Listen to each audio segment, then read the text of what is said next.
So today's video is going to be on the Netflix show Atypical, which I don't think I'd really heard of it until yesterday, and then oh my god, I think I've watched like 10 episodes. They're only like 30 minutes, but I think I've watched like 10 episodes between like last night and this morning, which is why I've only just got out of the shower. Still got wet hair. I was a little bit wary to even start watching it because obviously it's about a lad on the spectrum who's, I think he's about 16, 17, maybe he's 18. Oh, I don't know. He's, yeah, in high school still in America. And it's kind of his life changing as he wants to become that bit more independent. He wants to start dating, all of those kind of things, which is obviously very relatable. And it's kind of the future that you try not to think about as an autism mum.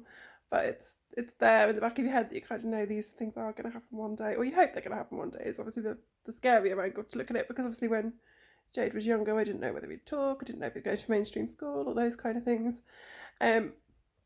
But the most relatable thing, I don't think even is the lead character as such. I think the most relatable thing is the family around him and like how much it affects them, the sister, the mum, the dad, like how much their lives are kind of affected by it, and how initially the dad struggled to come to terms with it. The mum's kind of thrown her entire life into it, which, yeah, the most relatable thing ever, that your life is autism essentially.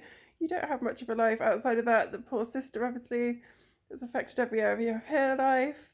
Not ruined her life, but you know, there was a quote, I think it did nearly make me cry, where she said she feels like everybody else around him. Oh well, I'll go. The full quote was she was explaining how obviously like neurotypical is a term for somebody that doesn't have autism, and when she was younger, because they would say NT, when she was a child, she always thought they were saying empty. And she said she feels as though everyone around him has to be empty because everything revolves around Sam's needs, Sam's life, and the rest of the family kind of, you know, are pushed into the background. And that is so relatable. And you try not for that to happen, but inevitably, particularly obviously when you're a single parent, there's only you, and then to an extent, you know, there's things that Ella can't do because Jaden's there, as horrible as that sounds.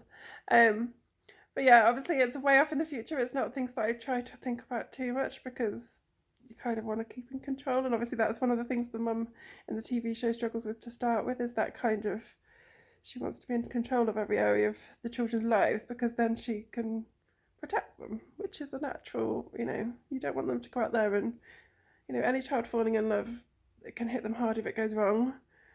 A child on the spectrum, it could be a million times harder for them to process what emotions, feelings, all those kind of things. So it is scary, obviously, but the way it is written, how like sensitively it's written and everything like that is incredible. You kind of think, you know, is there going to be things that offend you and all that kind of thing? If anything, it's the other way around, that kind of like there's things that I probably say that are a bit politically incorrect or whatever the term is. There's a scene where she drags the husband to one of her like autism mum meetings, and he starts talking, and like the woman's like constantly stopping and being like, excuse me, you can't say that, we don't say it like that.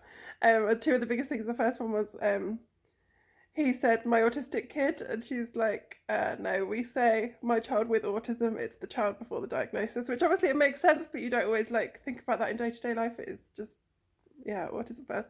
And the other one was, what the hell was it?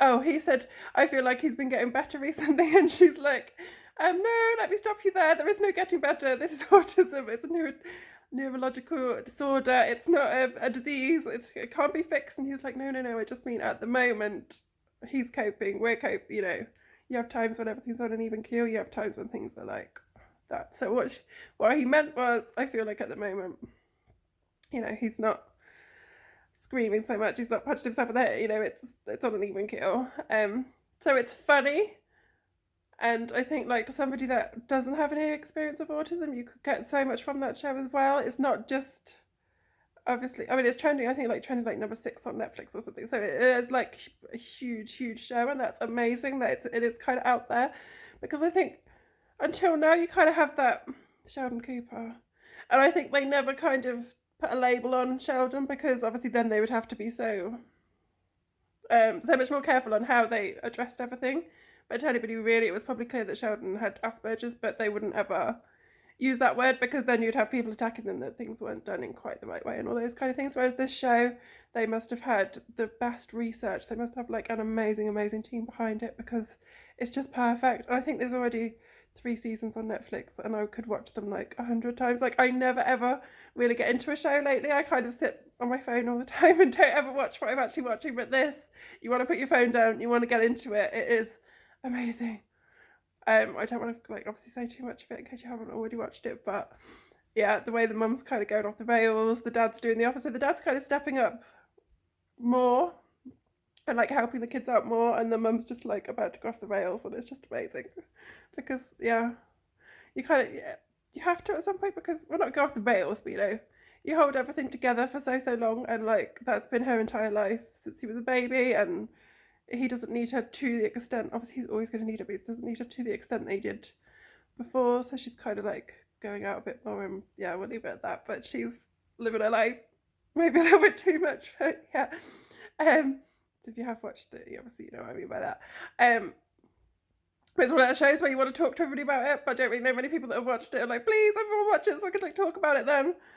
But it's just, yeah, it is so well written, and you haven't already watched it, then you need to, because it's, I think to any family it would be quite relatable, but obviously to a family where you have a child with autism or a member of the family with autism, it would be so much more relatable.